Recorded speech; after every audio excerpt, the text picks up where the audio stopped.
So everything should be exact. Everything should be defined very clearly before we can conclude a deal. We have resisted in a very brutal war against my people. They couldn't achieve any of their goals. And it is obvious that those things they have not been able to achieve militarily, they cannot achieve on negotiation table unless there is a win-win solution achieved. So the current negotiation is suffering from the lack of trust. It is also suffering from contradictory messages we receive from Americans. Every day is different from the other day, from yesterday. A tweet today is different from yesterday's tweet. Sometimes in one day we receive 2 different messages. And this is the problem. And add to the question of mistrust.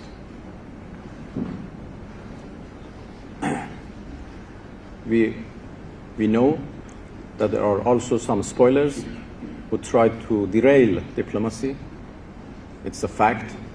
The warmongers who want to drag the US again into another war. And I hope that wisdom and diplomacy would finally prevail and we go in line of diplomacy to find a negotiated solution. There is no solution but a negotiated one. It's a fact. So with these brief comments, I am available for any question. How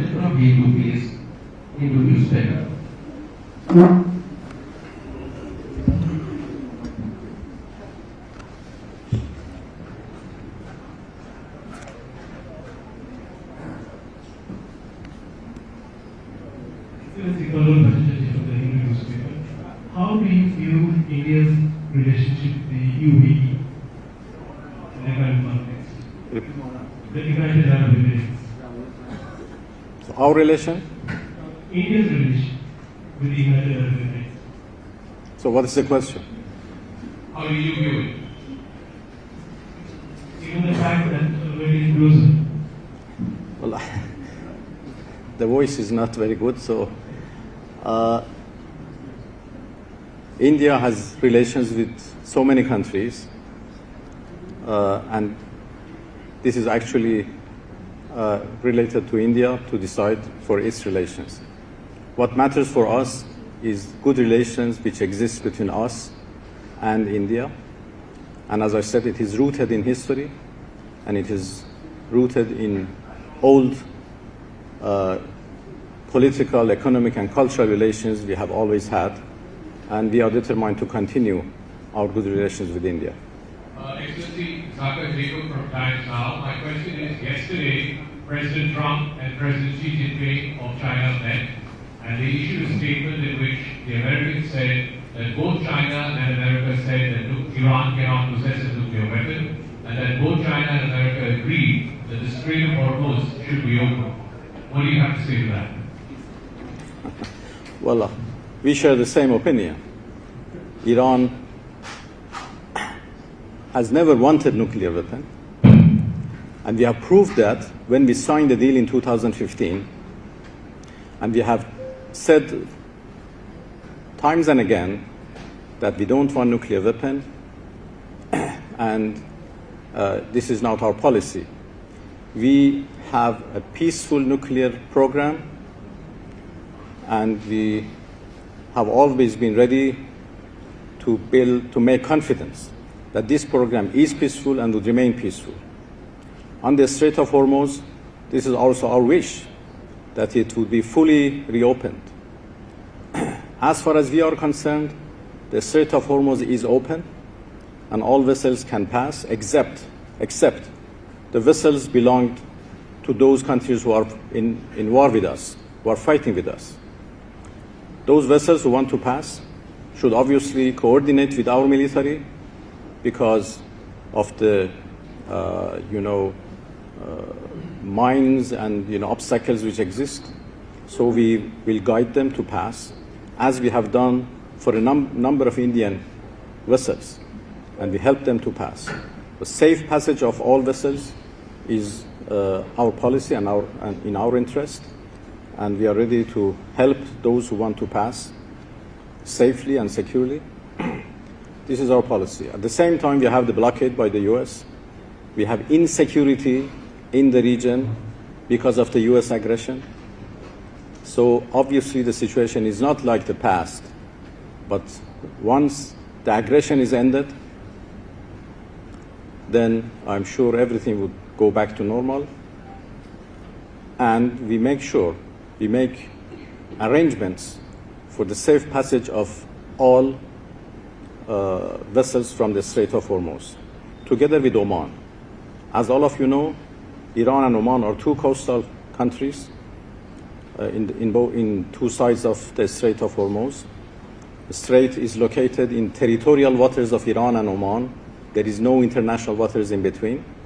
So everything should be managed by Iran and Oman, and this is what we are now consulting with each other to make sure that the arrangements, that there would be a good administration in the Strait of Hormuz in the future, which guarantees the safe passage of all vessels. Dr. Araghchi, I'm Adil, I'm from Prestige. My question is about the BRICS joint declaration, in which Israel has been called out about its aggression in Gaza and West Bank and its illegal occupation in West Bank. Please don't use microphone, guys. Yeah. Israel has been called out for its aggression in Gaza and its illegal occupation in West Bank. But there's a mention that a member state had a reservation about that para. Can we know which member state is that? And also, we haven't seen any reference to US-Israel aggression against Iran. Why is that? Well, you have to ask the president of this meeting to answer that question. I'm not in charge to answer those questions, but I think everybody knows that which country blocked anything against Israel, and that was very unfortunate. The same country did help US and Israel in their attack, in their aggression against Iran. The same country provided the US and Israeli forces with their airspace, with their territories, with their military bases. And as far as we are concerned, they are in a direct party to this aggression and should be held responsible. So, I'm Siddhan from Beyond. My question to you is, what conversation you had with the Indian External Affairs Minister earlier today? What conversation was on Hormuz, especially given the fact that there are Indian vessels still in the Hormuz? Will they be allowed to move as soon as possible, because it's impacting the energy prices here in India? Well, yesterday I had a very good brief discussion with Prime Minister Modi, and today a lengthy meeting with Minister Jaishankar.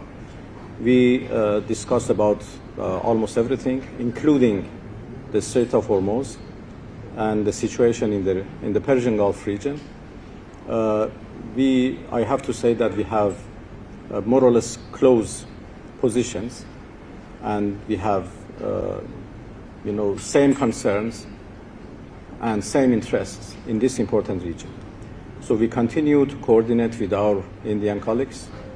As I said, the situation in the Strait of Hormuz is very complicated right now, and we are trying to help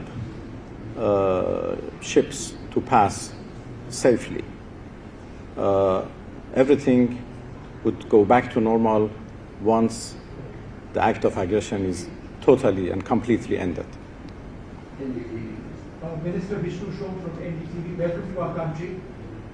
There is, as Siddharth was mentioning, a great deal of concern about the flow of oil and gas from the Persian Gulf to India. Is Iran not willing to get into an agreement with New Delhi to allow the sustained movement of Indian ships from the Persian Gulf to India? Well, India has been a customer of Iranian oil in the past, and it has been stopped by India because of the U.S. sanctions, U.S. illegal unilateral sanctions.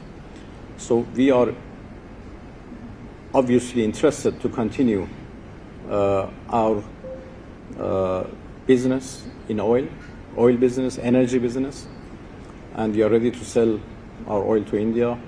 Of course, we do understand their considerations, and we do understand the consequences of the sanctions which are imposed by the U.S. So we have no problem. It's up to the Indian government to decide. But I believe that once the sanctions are lifted, we will immediately go back to the same volume of trade that we had with each other. You know, before those sanctions, we used to have more than $20 billion of business and trade with India. Now it is much smaller, but it's still in billions of dollars. So Iran and India have always enjoyed good trade and business relations. I'm sure the capacity between the two is really high, and we can go back to same volume that we used to have, or even higher, as soon as sanctions are lifted.